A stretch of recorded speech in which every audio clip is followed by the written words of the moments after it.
Indian army ప్రపంచంలో తిరుగులేని శక్తిగా ఎదురుతోంది. అత్యాధునిక శాస్త్ర సాంకేతిక పరిజ్ఞానాన్ని అందిపుచ్చుకుంటోంది. 100% డిజిటల్ ఫోర్స్ దిశగా ఆర్మీ అడుగులు వేస్తోంది.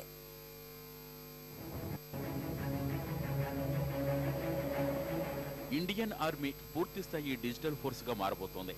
ప్రధానమంత్రి మోడీ డిజిటల్ ఇండియా కాన్సెప్ట్ ను 100కి 100 అమలు చేయాలని భారత సైన్యం నిర్ణయించింది. ఆర్మీకి చెందిన టెక్నాలజీ మొత్తాన్ని క్లౌడ్ స్టోరేజ్ సిస్టమ్ ద్వారా భద్రపరచనున్నారు. గూగుల్ తరహాలో సమాచారాన్ని భద్రపరిచే దిశగా ఇండియన్ ఆర్మీని అప్గ్రేడ్ చేస్తున్నారు. క్లౌడ్ స్టోరేజ్ సిస్టమ్ అందుబాటులోకి వస్తే దేశవ్యాప్తంగా ప్రతి సైనికుడి వివరాలు కంప్యూటరీకరిస్తారు. సైన్యానికి సంబంధించిన సమస్త సమాచారాన్ని ఆర్మీ అధికారులు ఎక్కడి నుంచైనా పొందే అవకాశం ఉంటుంది.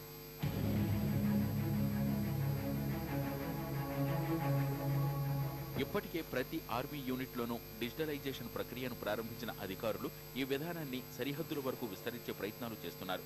ప్రస్తుతం వాస్తవాధీన రేఖ వద్ద విధులు నిర్వహిస్తున్న సైన్యానికి సమాచారం పంపాలంటే రేడియో కమ్యూనికేషన్ మాత్రమే అందుబాటులో ఉంది.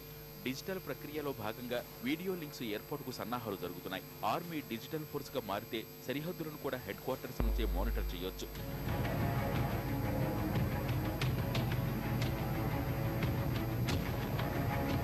పూర్తి స్వదేశీ పరిజ్ఞానంతో రూపొందించిన టెక్నాలజీనే డిజిటలైజేషన్ కోసం ఉపయోగిస్తున్నారు.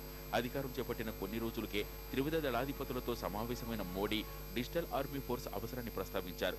ఆధునిక సాంకేతిక పరిజ్ఞానాన్ని ఉపయోగించుకోకపోతే పాక్, చైనా నుంచి ఎదురయ్యే సవాళ్లను ప్రతిఘటించడం కష్టమని గుర్తించిన సైన్యం ఆర్మీని డిజిటల్ ఫోర్స్ గా మార్చే ప్రక్రియను వేగవంతం చేసింది.